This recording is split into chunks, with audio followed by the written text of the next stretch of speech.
Por isso é bom celebrarmos uma pastoral que ela é ativa na vida daquelas pessoas que doaram, dedicaram as suas vidas, participaram da igreja, mas agora a idade já não ajuda mais, probleminha de saúde já não ajuda mais.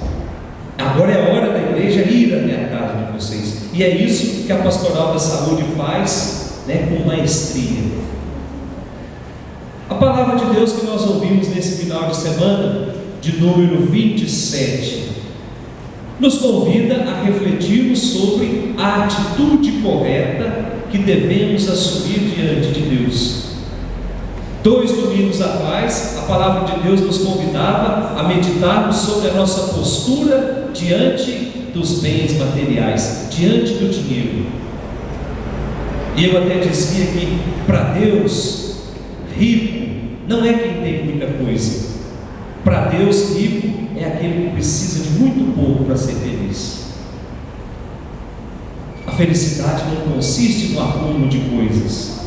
Felicidade consiste, muitas vezes, em estar em sintonia com Deus, em permitir que Deus haja na nossa vida. Aí está o segredo da felicidade.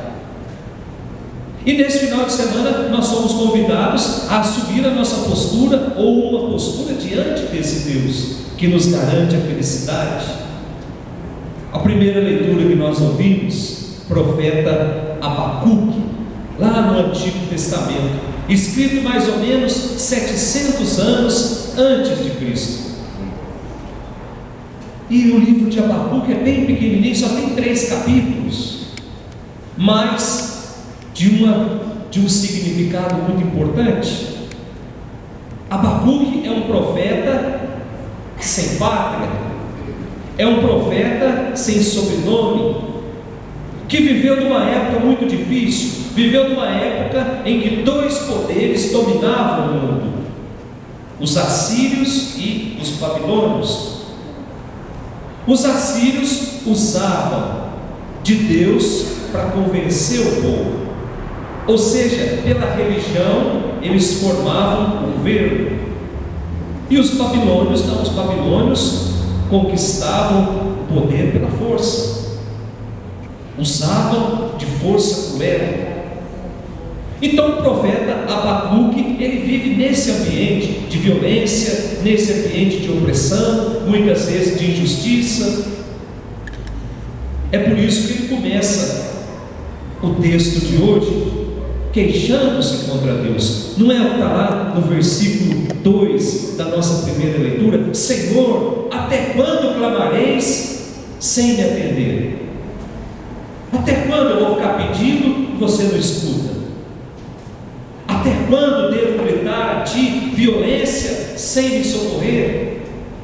Portanto, o profeta começa queixando-se com Deus. Ele grita a sua impaciência, ele falta, muitas vezes com respeito com Deus. Para o profeta, Deus não compreende a sua dor, Deus não está compreendendo o seu sofrimento, Deus está aquém ou está longe dos seus problemas. Como é que pode um Deus que se manifesta como sendo Deus libertador, um Deus que se manifesta como sendo o Salvador: eu serei o vosso Deus e vós sereis o meu povo?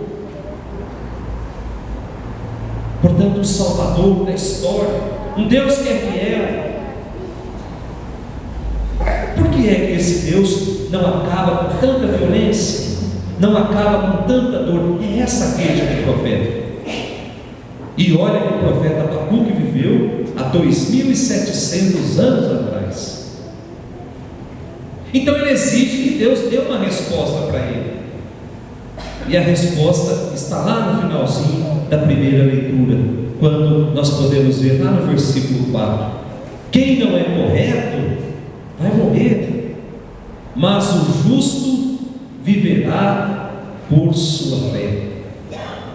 Essa é a resposta de Deus, meus irmãos, deixa muito claro que Deus não é indiferente ao nosso sofrimento, que Deus não é indiferente à nossa dor, Diante do mal, Deus sempre age. Só que o homem precisa aprender a ter paciência. Muitas vezes a gente quer que a ação de Deus aconteça de acordo com os nossos projetos, mas Deus age no tempo certo. Não há nada que façamos ao longo de toda a nossa vida que não fique sem a resposta de Deus. Ao longo da nossa vida, Deus vai escrevendo a nossa história, mesmo que essa história seja escrita com lágrimas, mesmo que essa história seja escrita com dor, com sofrimento, mas é Deus que vai escrevendo a nossa história. Por isso, o tempo em Deus é muito importante. É preciso esperar sempre em Deus. Não espere nada desse mundo, não espere nada dos homens, espere em Deus, e a resposta vem. Mas para isso nós precisamos entender que para Deus o tempo não é medido com um relógio, não é tempo de cronos, de cronômetro. O tempo em Deus é outro, é kairos, é graça. Por isso eu preciso esperar na graça de Deus.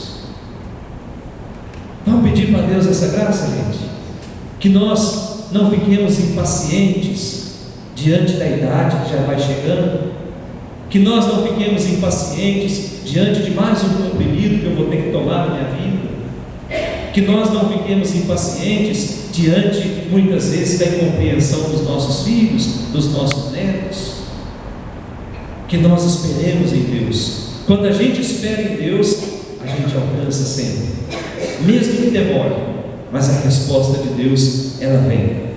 Da mesma forma, diz São Paulo, que quando a chuva, ela cai do céu e depois volta para lá, mas ela não volta para o céu sem antes fecundar a terra. Assim é a palavra de Deus, e assim é Deus na nossa vida.